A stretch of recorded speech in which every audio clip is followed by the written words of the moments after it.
Ubud, you know, it's a big art community.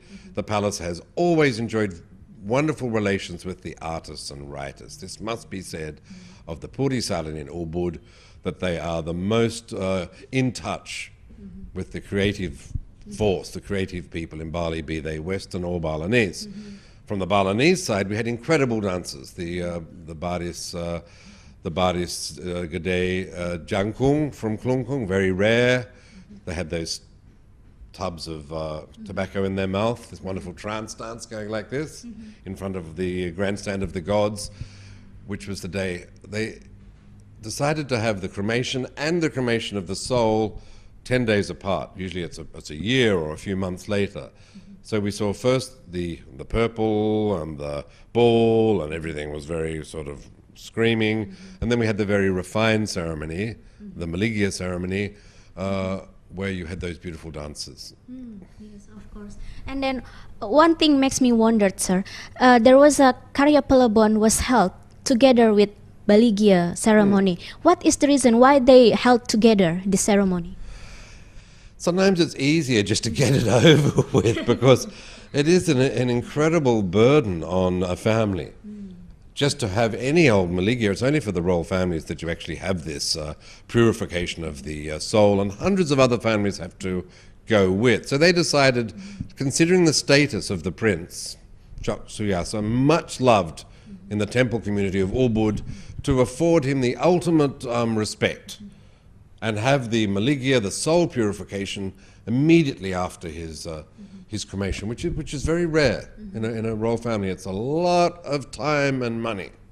You have to be a wealthy palace. Yeah, I see, sir. I've never seen kind of this ceremony before. It's very interesting. So in Baligya ceremony, I've seen there are a lot of Baris dancer. What exactly the meaning and the philosophy of Baris dancers? Well, the word Bali comes from wali, a Sanskrit word meaning ceremony and offering. Now, the word wali remains in the Balinese language today to describe the sacred dances, the tari sakral, which are performed at important moments in the ceremonies. So we have the gambu, the wayang sadmala, and we have the baris tekot jago, or these polling warriors who wear the black and white cloth, the standard of the spirit world. And they're like celestial nymphs that just raise the temperature during these intense moments when the high priests are performing sensitive rituals. There'll be an accompanying dance, there'll be a choir singing, there'll be a gamelan playing in another courtyard. So that wali has to happen because it's a very refined ceremony. So you have lots of little wali dances.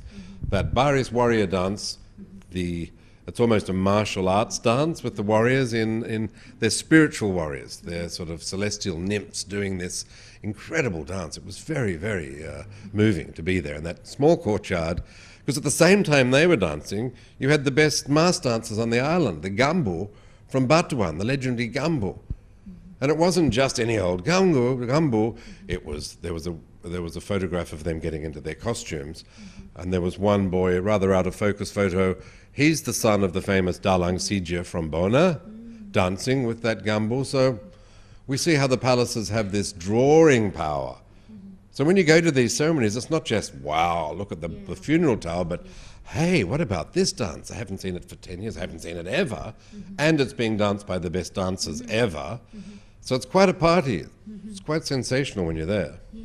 And then one more question, sir. I've seen there's